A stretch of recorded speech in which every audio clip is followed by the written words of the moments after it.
mais alta do mundo. Sua torre mais alta chega a incríveis 343 metros.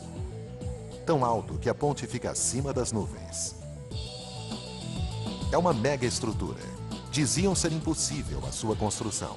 A primeira vez que apresentei o projeto da ponte, todos acharam que eu fosse louco.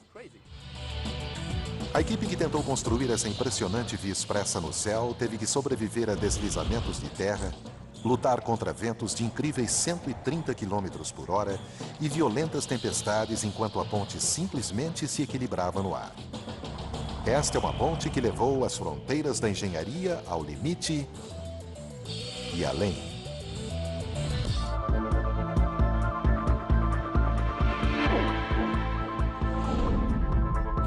Obras incríveis. Ponte Millau.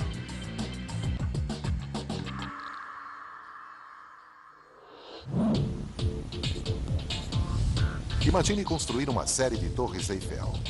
Depois, colocar uma rodovia de 4 pistas entre elas, de um lado a outro de um dos vales mais profundos da França. Embora pareça impossível, isso descreve quase que completamente a construção da Ponte Millau. Desde o começo, a equipe de construção enfrentou 3 grandes desafios. Primeiro, construir a ponte de cabo fixa mais alta do mundo. Segundo, colocar uma via expressa de 36 mil toneladas em cima dela. E terceiro, erguer 7 torres de aço, cada uma pesando 700 toneladas. E mais, eles tiveram que fazer isso centenas de metros acima do solo. Tão alto que se você estivesse no topo da Torre Eiffel, você ainda estaria olhando para cima para esta incrível ponte.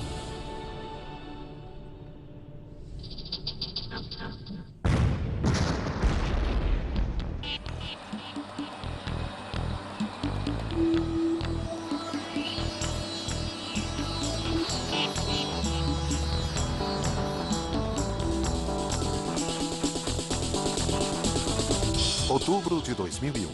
O trabalho tem início. A equipe recebe o pedido de uma ponte que durasse 120 anos. E para ganhar o contrato, a equipe prometeu construí-la em tempo recorde. Menos de 4 anos. Comparando-se, a mais longa ponte suspensa do mundo, a Kashi-Kaiko, no Japão, levou 10 anos para ser construída.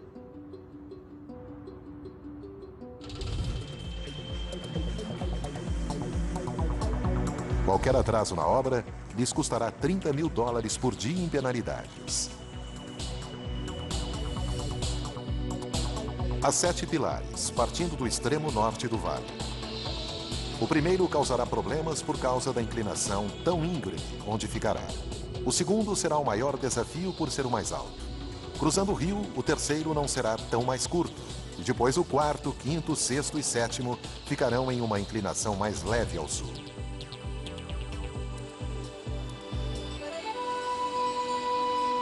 Para começar, a equipe teve que enterrar bem as fundações no leito rochoso para que elas pudessem sustentar o enorme peso da ponte sobre si. Mas as forças da natureza estavam contra eles.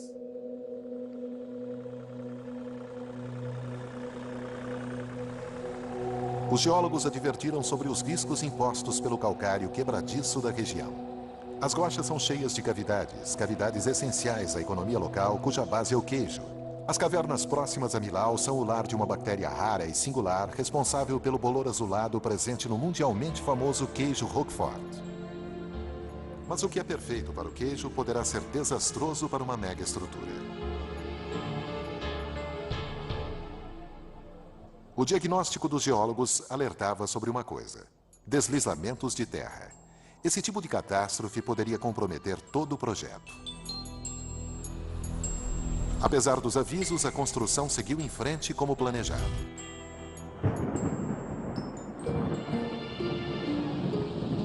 Então, ainda no começo, como previsto, uma violenta tempestade causou um deslizamento de terra. – 4.000 metros cúbicos de rocha desmoronaram ao redor do pilar número 1. Felizmente, a queda das rochas não o danificou. Mas o aviso era claro. Eles foram forçados a desviar a mão de obra e o equipamento para estabilizar o morro e evitar que outro deslizamento ocorresse. Mas se a área estava propensa a deslizamentos, por que construir a ponte mais alta de todas justamente aqui? A resposta é simples. Nos anos 80, a França construiu uma via expressa ligando Paris diretamente à Espanha. Esta artéria principal levava ao sul do país, cruzando o interior da França. Do Mediterrâneo, a via expressa ia em direção ao norte, até ambas atingirem um dos vales mais profundos da França.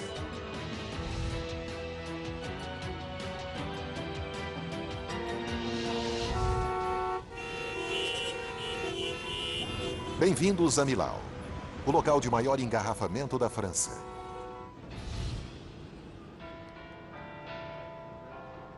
A cidade de Millau está na região montanhosa de Massif Central, uma das partes mais tranquilas do país. Mas no verão, essa pobre cidadezinha medieval sofria com o tráfego. Os moradores não suportavam mais, nem o prefeito. Mas c'était terrible pour notre réputation. Quando saía no noticiário, no rádio e na TV, todos os dias, evitem Millau, há um engarrafamento na cidade de 5 horas de espera, era horrível para a nossa reputação. E não era só a população de Millau. O exemplo de duas motoristas, Gemila e Jemima, atravessando 30 quilômetros de via expressa, cada uma de um lado de Millau, revela exatamente por que essa ponte era necessária. Gemila, no carro 33, atravessará a nova ponte, enquanto no carro 22, Jemima pegará a estrada velha pelo vale. Percorrendo a via expressa, o carro 33 se aproxima da ponte de Millau depois de apenas 18 minutos. O único atraso é o dos 30 segundos perdidos no pedágio. A 100 km por hora, sobre a espetacular ponte, essa motorista leva apenas 32 minutos para chegar do outro lado. Enquanto isso, o carro 22 está apenas começando a atravessar as ruas medievais de Millau. Os ciclistas, pedestres, pessoas com cães, tudo precisa ser evitado. Depois, o carro 22 ainda terá que cruzar a longa estrada para chegar ao outro lado do vale. O tempo total ficou em 1 hora e 35 minutos. Quer dizer, mais de 1 hora do tempo que Gemila levou atravessando a via expressa e a ponte. Está claro porque a ponte era necessária. Mas o governo francês levou muito tempo para decidir construí-la. 12 anos antes de a construção começar em Paris, o ministro do Transporte imaginou uma solução. O responsável pela construção da ponte, Michel Virloger, não é um engenheiro comum. Ele é um homem que pensa grande, muito grande. Haja vista seu projeto, a Ponte da Normandia, no norte da França, a mais longa envergadura sustentada a cabos do mundo. Depois do término dessa estrutura que quebrou recordes, Virloger passou ao seu próximo projeto, Millau. Seu novo plano era outra ponte sustentada a cabos, mas levando a tecnologia além de qualquer coisa antes tentada, com pilares 4 vezes mais altos que a Ponte da Normandia.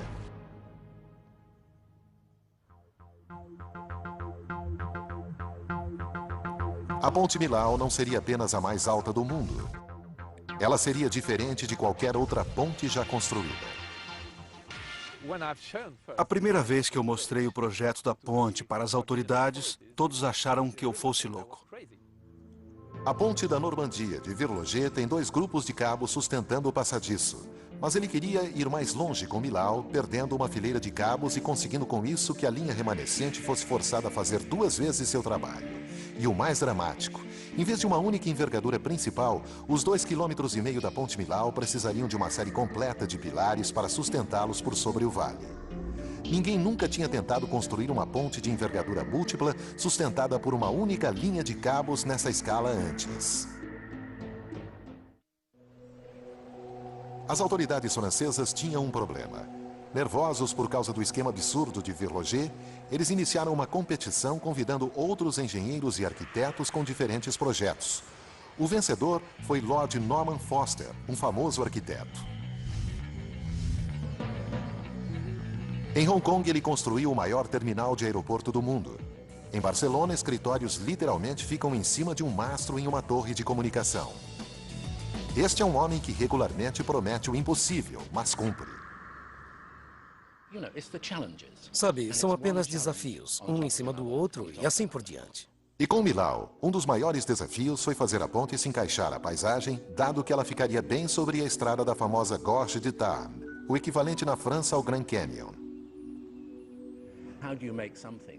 Como se constrói algo que precise aguentar firme contra as forças da natureza, mas que tenha a aparência suave e delicada? Como se constrói algo nessa escala na paisagem mais inacreditável do mundo? Ironicamente, a resposta de Foster foi pegar o primeiro desenho de Villanger e levá-lo a um estágio adiante. Ele transformou aquela enorme peça de engenharia em um delicado trabalho de arte, cortando de forma ousada 2 dos 9 pilares originais e diminuindo sensivelmente os pilares restantes e o passadiço. Foster queria que a ponte ficasse tão delicada quanto uma borboleta, mas essa borboleta teria que sustentar o peso de 5 torres Eiffel, fortes ventos e ficar firme a centenas de metros sobre o rio Tarn. Errar no projeto seria uma tragédia. Dezembro de 2001.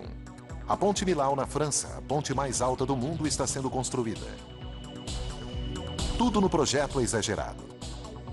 Será preciso usar 200.000 toneladas de concreto, uma quantidade tão grande que a equipe terá que construir uma fábrica de concreto no local. Não há nada de convencional nesse concreto e sua fórmula terá que ser exata. O concreto precisará de uma grande força estrutural para suportar as enormes cargas que serão postas sobre ele, mas não poderá secar depressa demais, dado que terá que ser derramado de centenas de metros de altura. Além disso, ele precisará ter a cor certa para que se encaixe a visão que Norman tem do projeto. Na verdade, a visão do arquiteto criou uma dor de cabeça para a equipe de construção. Ele desenhou cada pilar com uma forma geométrica complicada, com sulcos verticais em toda a sua extensão para criar sombras.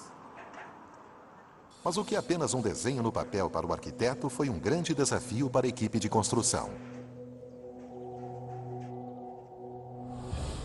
Os enormes pilares são construídos passo a passo, derramando-se concreto em um molde temporário. Para dar a força exigida, os moldes são preenchidos com uma moldura de barras de aço. No total, 16.000 toneladas dessas barras de aço serão colocadas de uma extremidade a outra em presas. Isso resultará em 4.000 quilômetros de Millau até a África Central.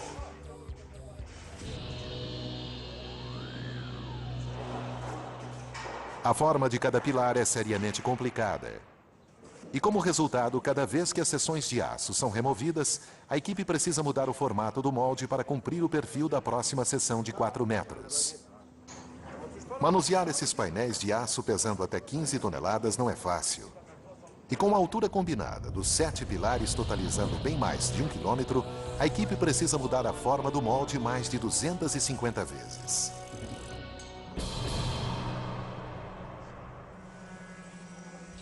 A cada 3 dias, cada equipe responsável por cada um dos pilares passava por esse ciclo completo, depois eles repetiam o processo. Era uma corrida contra o tempo, com a ameaça permanente do atraso. Manter toda a construção dentro do prazo e do orçamento era a difícil responsabilidade de um homem, Jean-Pierre Martin. Imagine se em vez de 3 dias tivéssemos levado 4. Multiplique pelo número de moldes e acabaríamos com um atraso de 6 meses. Com uma penalidade de quase $1 milhão por mês, isso era algo que Martin nem quis considerar. Esse prazo não era sua única dor de cabeça. É necessário muita precisão quando se está construindo a ponte mais alta do mundo. Algo errado e a ponte simplesmente pode cair. Apenas 10 centímetros de diferença, cerca da largura de um pulso em cada seção de 4 metros, e o pilar mais alto poderia estar a menos 6 metros de distância do topo. Isso equivale à espessura da fuselagem de um jumbo. Cada equipe está mirando em um ponto específico no céu. O pilar 2 teria que estar exatamente a 245 metros acima do solo, 546 metros do lado norte e 1.914 metros da extremidade sul. Não havia margem para erros. A única chance que eles tinham de acertar nas medições era através do GPS, cuja precisão fica dentro de 4 milímetros. Usando sinais de múltiplos satélites, a equipe poderia precisar sua posição e ter a certeza de que estaria mirando no local certo no céu onde eles precisariam atingir. Mês após mês, os pilares vão ficando mais altos. Finalmente, em novembro de 2003, eles alcançam a altura total.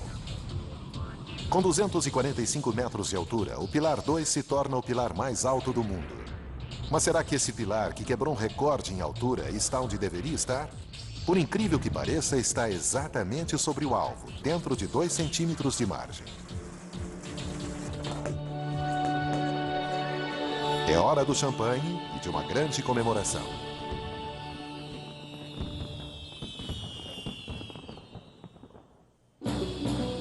Contra todas as previsões, eles estavam um mês à frente do prazo, mas a equipe não podia se dar ao luxo de relaxar. O próximo estágio do projeto seria a parte mais difícil de ser construída.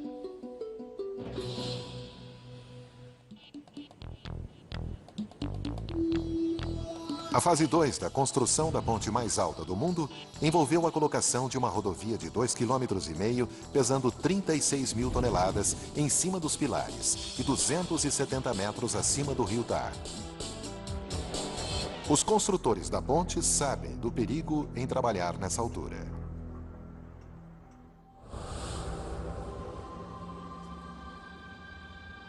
Mais de 34 pessoas morreram construindo a ponte do Brooklyn, em Nova York. Outras 35 morreram em 1970 na ponte Westgate, em Melbourne, na Austrália.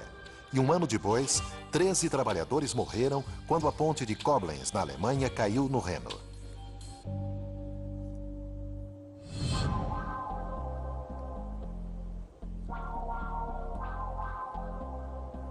Pensando nessas fatalidades, a equipe decidiu fabricar todo o passadiço na segurança da terra firme.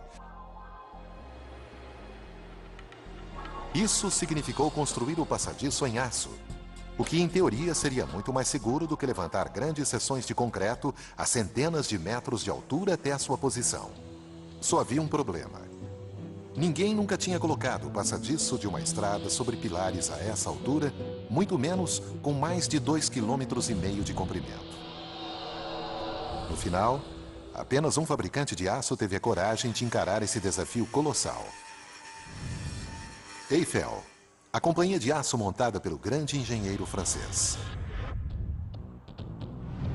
Eiffel construiu o que um dia já foi a ponte mais alta do mundo, a Ponte Garabit, no sul da França. Isso antes de fazer a moldura para a Estátua da Liberdade em Nova York e, é claro, construir a torre que é a sua assinatura em Paris. Mas apesar da experiência da empresa, o gerente da Eiffel sabia que estava correndo um sério risco.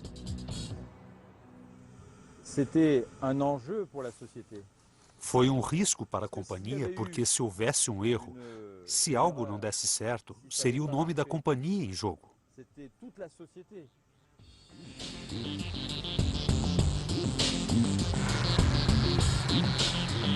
Eles fabricaram as enormes seções que formaram o passadiço da ponte nas usinas de aço da empresa.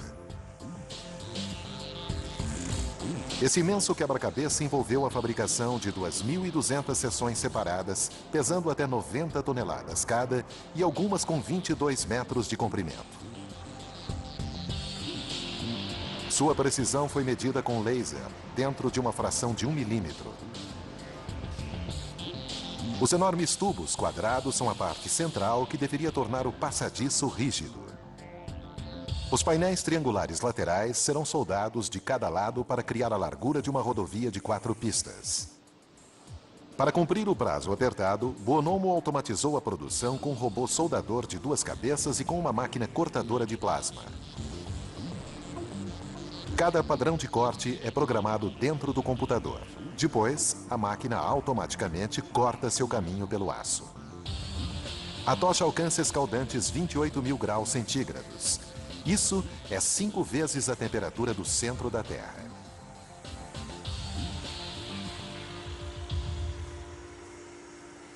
Os cortes e as soldas foram a parte mais fácil. O mais difícil foi levar essas seções monstro a quilômetros de distância até Millau. O caminho teve que ser planejado com precisão para evitar grandes danos. A polícia coordenou a segurança e abriu espaços. Mesmo com esse nível de preparação, parecia que alguns obstáculos estavam perto demais. Esse evento nunca tinha sido visto antes. Para construir a ponte foram precisos mais de 2.000 extraordinários comboios.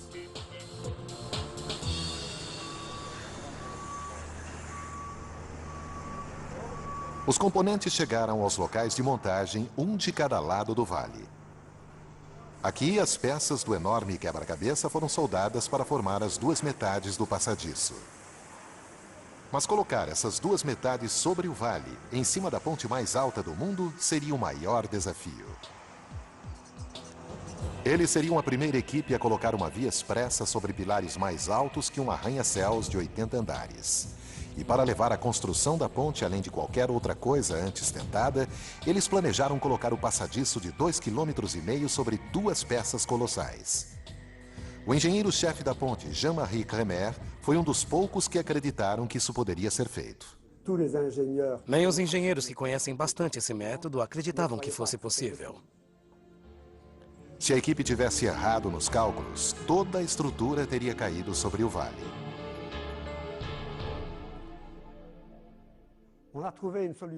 Encontramos uma solução para a construção, que foi colocar uma ponte de ambos os lados, uma parte no Planalto Larzac e uma no Planalto Rouge, e depois empurrá-las para fazer com que se encontrassem aqui, sobre o rio Tarn. Algumas pontes menores usam uma técnica parecida. Um conjunto poderoso de soquetes hidráulicos literalmente bombeia o passadiço de um lado a outro.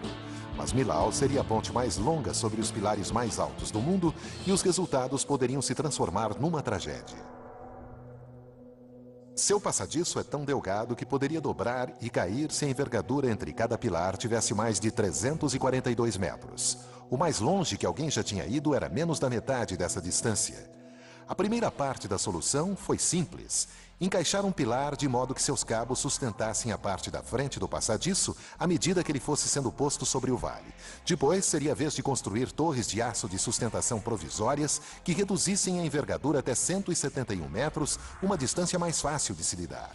Essas torres de aço por si só já foram um feito da construção civil. A maior, a 170 metros de altura, é a mais alta já construída, e elas precisavam carregar uma enorme carga. 7.000 toneladas, à medida que a borda principal do passadiço e o primeiro pilar de 90 metros deslizassem para a lateral. Empurrar simplesmente esse peso enorme sobre a parte de cima dos vulneráveis pilares poderia fazê-los cair e se esmagar contra o chão. Este seria o cenário de um pesadelo. Se fizéssemos um lançamento convencional, correríamos o risco de derrubar os pilares como os pinos num jogo de boliche.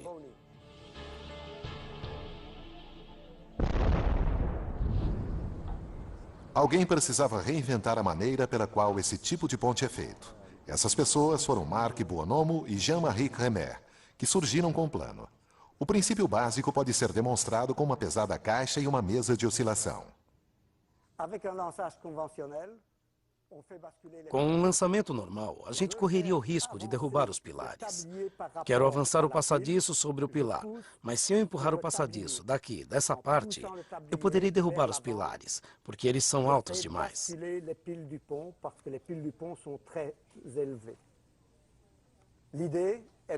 A ideia é instalar um sistema de lançamento em cima do pilar. E dessa maneira, se eu empurrar o passadiço, ele não terá efeito sobre a estabilidade dos pilares.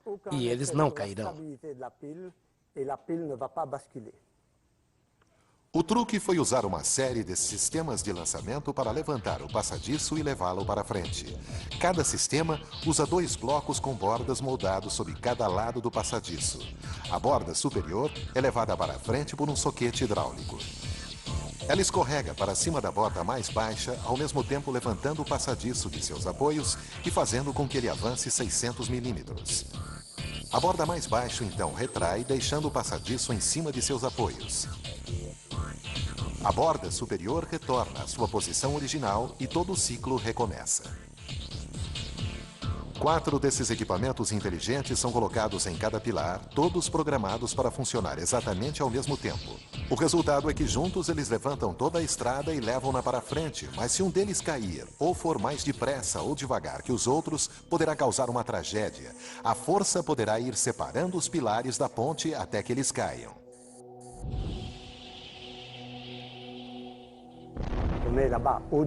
Quando você está lá em cima e vê a ponte a 300 metros abaixo, você se pergunta, será que foi uma boa ideia?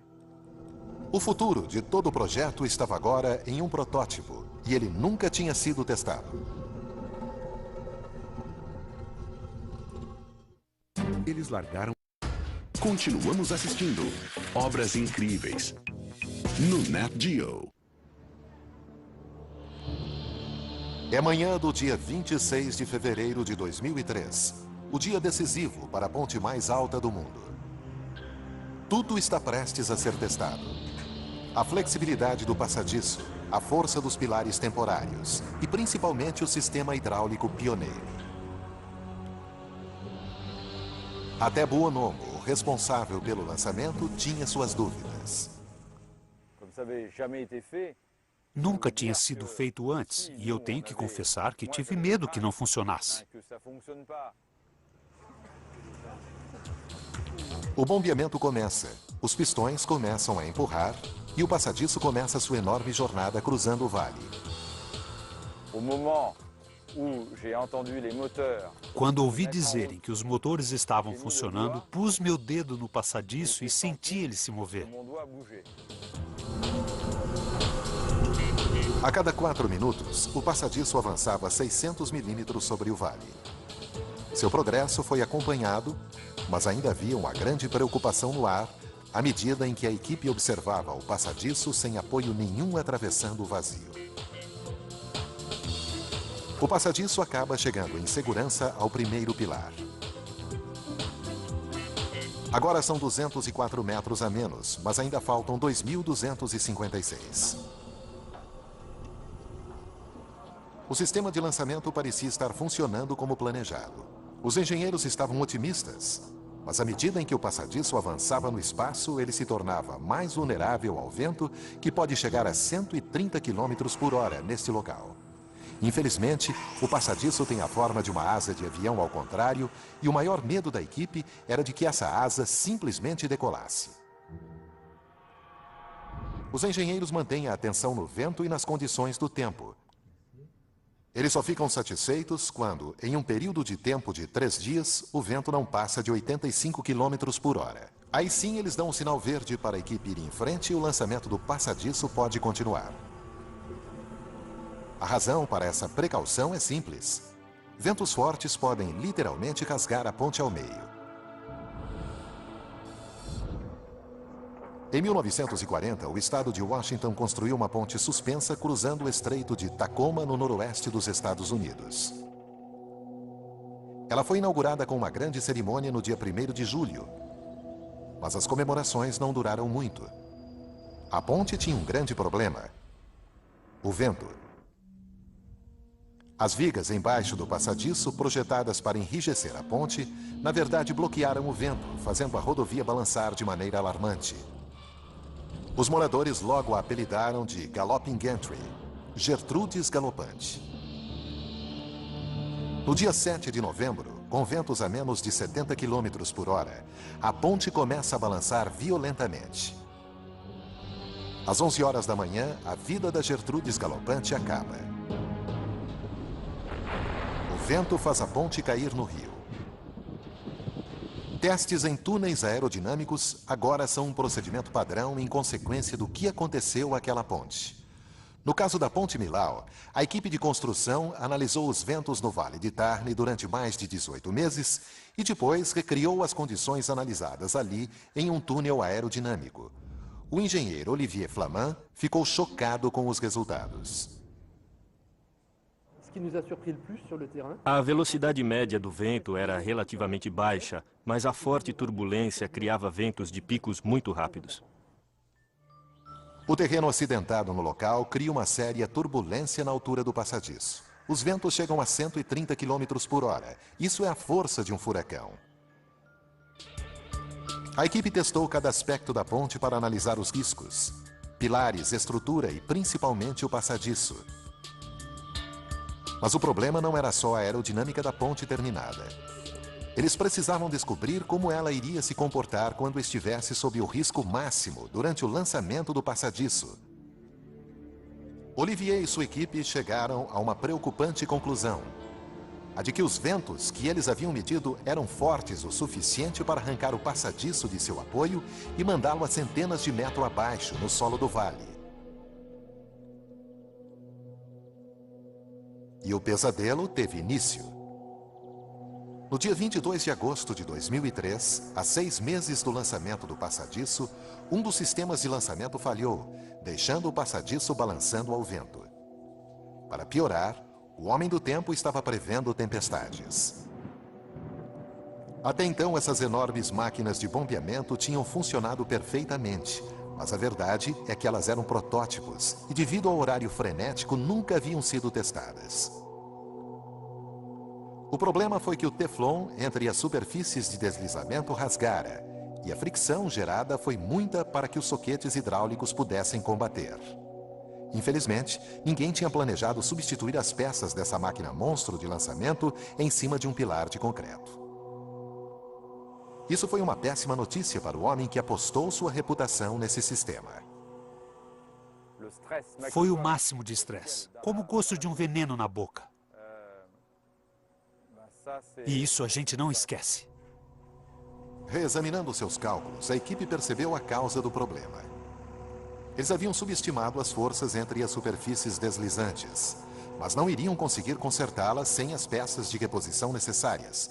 O relógio estava andando e Marc Bonomo precisava de uma solução depressa. Quando o Apollo 13 voltou com aquele incidente, os engenheiros da NASA exigiram que fosse feita uma investigação de tudo o que estava a bordo, para saber como reparar futuros problemas. A equipe de Millau fez uma investigação. Eles descobriram que outras máquinas de lançamento que ainda não estavam sendo usadas poderiam fornecer as novas superfícies de teflon de que eles precisavam. Trabalhando a noite toda, a equipe estendeu a plataforma de acesso. Isso lhes permitiu tirar 5 metros de comprimento, 2 toneladas de bordas de aço, substituir o teflon e remontar a máquina de lançamento. Às 8 da manhã seguinte, ela estava pronta para recomeçar o lançamento. O resto da semana, as tempestades previstas chegaram e outro conjunto de máquinas de lançamento se foi. Quando o passadiço finalmente chegou em segurança ao próximo pilar, a equipe respirou com grande alívio. Foram 4 horas de pânico. E eu nunca vou esquecer disso. Os 2 passadiços continuaram sua jornada através do vale. Dia após dia, semana após semana, durante 14 meses, eles se aproximavam um do outro, milímetro por milímetro. Em maio de 2004, eles alcançaram a fase crítica. Da extremidade norte, o passadiço mais curto tinha viajado 717 metros para alcançar sua posição final. Do sul, o passadiço mais longo havia se estendido 1,5 km a mais. Apenas a seção sobre o rio os separava, o único ponto onde era impossível erguer um pilar temporário. Mas será que os passadiços iriam se encontrar como planejado? Se os cálculos estivessem errados, eles teriam construído o maior elefante branco da Europa. Até o homem por trás do projeto estava em dúvida.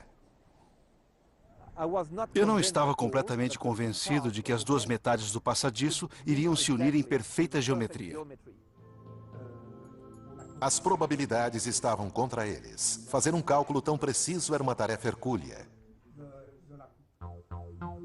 Em primeiro lugar, os 2 pontos iniciais nos morros norte e sul do vale estavam em alturas diferentes. Depois, a ponte tinha uma curva sutil. Além disso, cada painel de aço que forma o passadiço precisava ser cortado e soldado com extrema precisão. Seria um triunfo da engenharia se eles conseguissem fazer aqueles 2 passadiços curvados se encontrarem como exigido. A equipe verifica as notícias sobre o clima. Com o vento dentro de limites seguros, eles dão o sinal verde para o empurrão final. Os soquetes começam a levar a borda principal do passadiço para longe da segurança do pilar 3 em direção ao seu destino. Neste ponto, seria preciso que um total de 21 sistemas de lançamento se movessem exatamente ao mesmo tempo para evitar uma tragédia. Se algo desse errado, o responsável seria Mark Buonomo. Todos me perguntavam, como você pode ter certeza de que dará tudo certo? Então, para ter certeza de que tudo seguiria seu caminho, eu tinha um GPS à frente. Portanto, dava para ver o vão entre a posição teórica e a real. Nos 2 dias e noites seguintes, o passadiço avançou 600 milímetros de cada vez em direção à sua posição final. A mídia mundial estava assistindo ao crítico encontro dos passadiços e, para aumentar a pressão, o primeiro-ministro francês deveria chegar para comemorar o evento.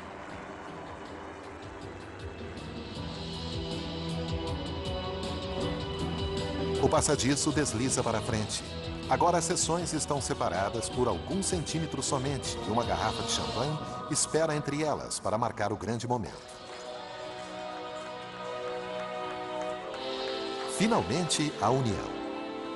Os enormes passadiços de aço viajaram um total de 2,5 km sobre este vale e, depois da verificação, a equipe descobre que eles estão alinhados dentro de 1 centímetro. A precisão foi de 99,999%. Toda a medição, todos os cálculos valeram a pena. Eles conseguiram.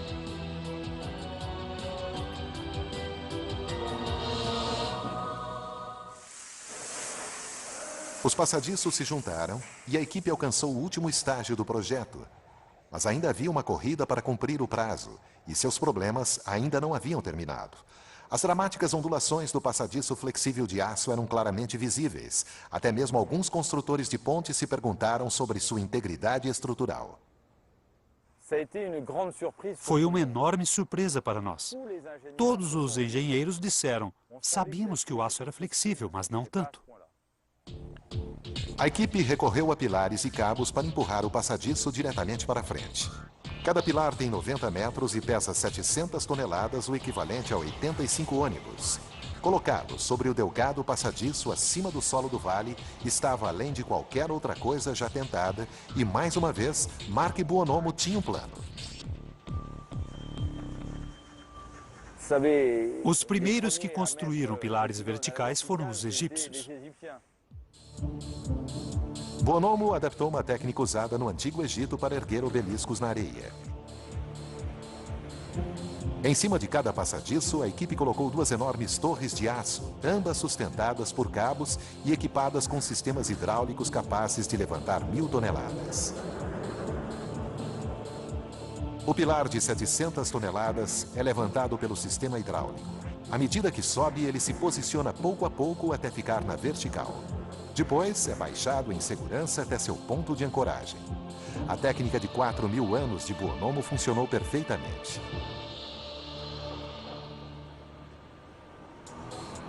Com os 7 pilares no lugar, a equipe já pode ligar os cabos que vão fortalecer o passadiço e dar a ele a força para suportar o peso do tráfego pesado. É o que eles esperam. O peso da rodovia é agora de 40.000 toneladas. O equivalente a um navio de cruzeiro. Os 154 cabos deverão evitar que ele caia. Os cabos mais fortes são feitos de 91 feixes individuais de aço e têm uma força de quebra de 15.000 toneladas, fortes o suficiente para segurar 25 jumbos, todos a empuxo total.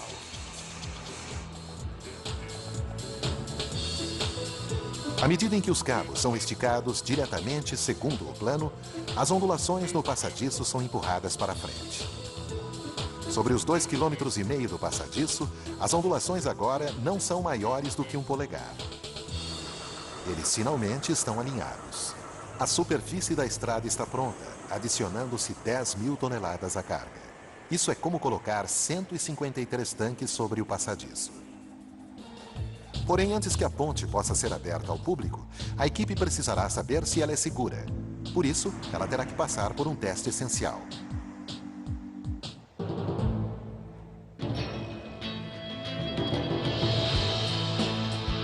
Depois de 3 anos, a equipe que construiu a Ponte Millau na França está prestes a descobrir se seus cálculos estavam corretos. Em uma ponte de uma só envergadura e sustentada a cabos como a Ponte da Normandia, o excesso de carga sobre a seção principal não é problema, porque os cabos estão ligados ao solo e não cedem. Mas nas 8 envergaduras da Ponte Millau, os cabos são ligados aos passadiços das seções adjacentes.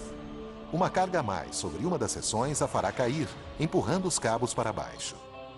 À medida em que os pilares se alinham, os cabos são empurrados para cima, levantando os passadiços vizinhos e causando um perigoso efeito de ondulação. Chegou a hora de a equipe testar a ponte. Esses 28 caminhões têm um peso combinado de mais de 900 toneladas. Eles estão posicionados em um ponto crítico, a envergadura do meio. Os engenheiros prendem a respiração. Eles tiram as medidas. A envergadura cede apenas 26 centímetros. Isso é um triunfo para os engenheiros. A ponte foi projetada para suportar mais que o dobro disso. 4 semanas depois, no dia 14 de dezembro de 2004, o presidente Jacques Chirac inaugurou oficialmente a ponte. Um momento de orgulho para toda a França.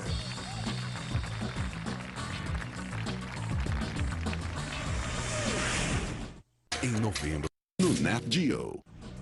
Pouco mais de 3 anos de construção produziram a ponte mais alta do mundo, projetada para durar no mínimo 120 anos. E contra todas as probabilidades, o gerente do projeto conseguiu terminar o trabalho a tempo, mas não foi esse o seu maior motivo de orgulho. O que me deixa feliz é que não tivemos nenhum acidente sério, somente alguns ferimentos leves. E sabemos que em locais de construção acidentes sempre acontecem.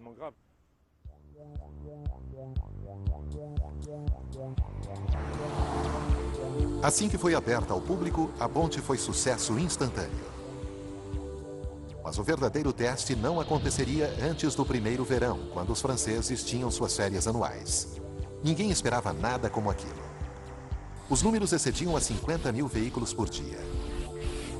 A mais de $7 por carro, essa foi uma ótima notícia para a companhia de construção que arrecadou de volta seus $478 milhões de investimento no projeto. Foi uma construção épica. Mas o mais difícil é mantê-la.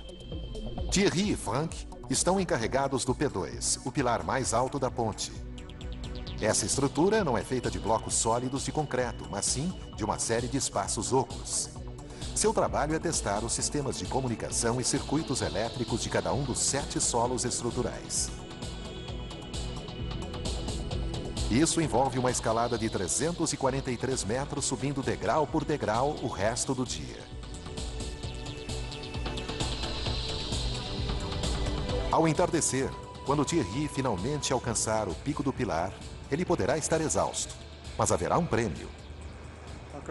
Daqui se tem uma vista fantástica. Um panorama de 360 graus.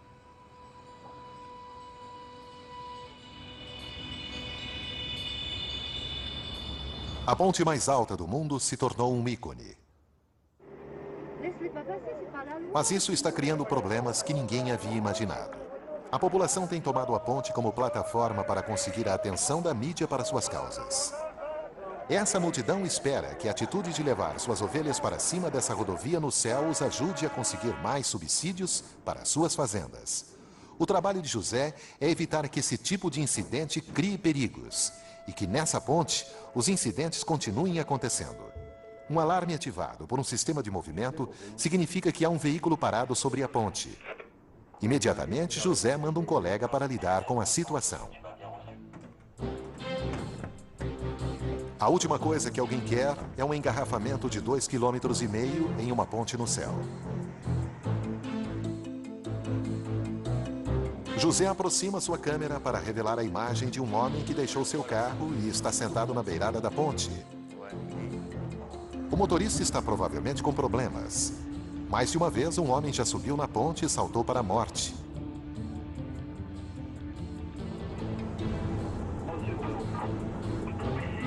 Bruno intervém. Bom dia. Bom dia. Felizmente, trata-se de um fotógrafo irresponsável. Poderíamos dizer que a Ponte Millau é uma vítima de seu próprio sucesso. Ela definitivamente tornou-se uma grande atração turística, tendo recebido 700 mil visitantes nos primeiros 9 meses.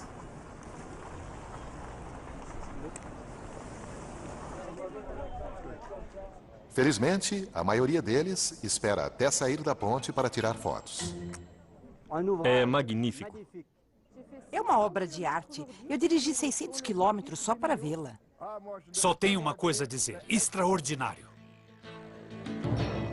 As pessoas são atraídas para cá não só porque esta é uma estrutura sem igual, mas também porque é inacreditavelmente bonita, delicada e sutil, diferente do que se espera de uma estrutura quase 1/3 mais alta que qualquer outra ponte do planeta. O arquiteto Lord Norman Foster alcançou seu objetivo, dar ao motorista a sensação de estar voando.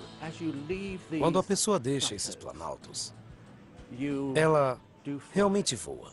Voa nessa ponte. Fica literalmente acima das nuvens. Os resultados certamente agradam o homem que sonhou com isso. Ver essa ponte terminada é realmente mágico. É algo com que sonhei há 15 anos. Essa é a ponte sustentada a cabos mais longa do mundo. A rodovia mais alta do mundo e, claro, a 343 metros de altura, a ponte mais alta já construída.